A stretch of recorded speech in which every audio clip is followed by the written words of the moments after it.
आपकी ऊर्जा से ये आंदोलन यहाँ तक पहुंचा। ऐसा ब्रज में पहली बार हुआ है कि सनातन धर्म पर अगर कोई संकट आया है तो सारे ब्रजवासी एकजुट हुए। एक दो लोग नहीं थे महाराज जी, बहुत दसियों हजार लोग थे। हाँ। और संतों का भी मतलब इस समय हमें उम्मीद नहीं थी इतने संत इकट्ठे होंगे। बहुत सारे लोग वहां इकट्ठे हुए।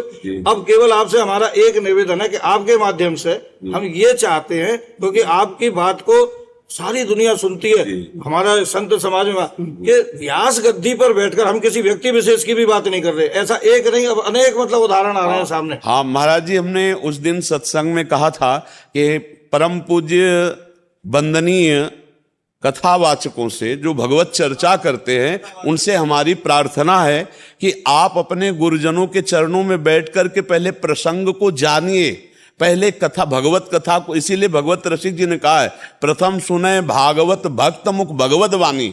जो महापुरुषों के चरणों में बैठ करके भगवत चर्चा करने को सीखता है कि क्या बोला गुरु जी ने, वो सुनाता है, उससे मंगल होता है। अब आजकल ऐसे प्रवक्ता लोग हैं कि जो प्रसंग को छूते ही नहीं। अब जैसे वो अपने को समझ रहा है शास्त्र का ज्ञानी और बिल्कुल नहीं जान रहा है किशोरी जी के विषय में। वो क्या जानता है? अगर किशोरी जी के विषय में जानता तो ऐसे, हमसे ये कहा गया कि आपने श्री जी क्यों नहीं कहा?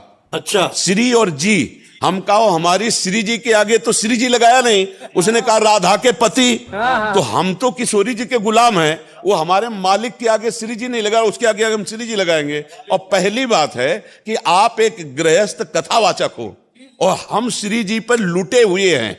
हमारा जीवन श्री जी है। अगर श्री जी के विषय में तुम्हें जानना है तो हमने वहां कहा था कि हम बोलेंगे नहीं, मौन होकर श्रद्धा से साष्टांग दंडोत करके बैठ जा। यहाँ की रजकण तुझे बता देगी कि श्री जी है क्या, हमारी लाडली जो है क्या। हम उन्हीं से जीते हैं, हमारा जीवन लाडली। ब्रजवासियों के टूक खाओ और ब्रज रज में लोटो और रज रानी कृपा करे, तब जानोगे राधा रानी क्या है। ये अत्यंत गूढ़ रहस्य है, श्री कृष्ण के हृदय का छुपा हुआ प्रेम धन है। तुम कैसे जान जाओगे?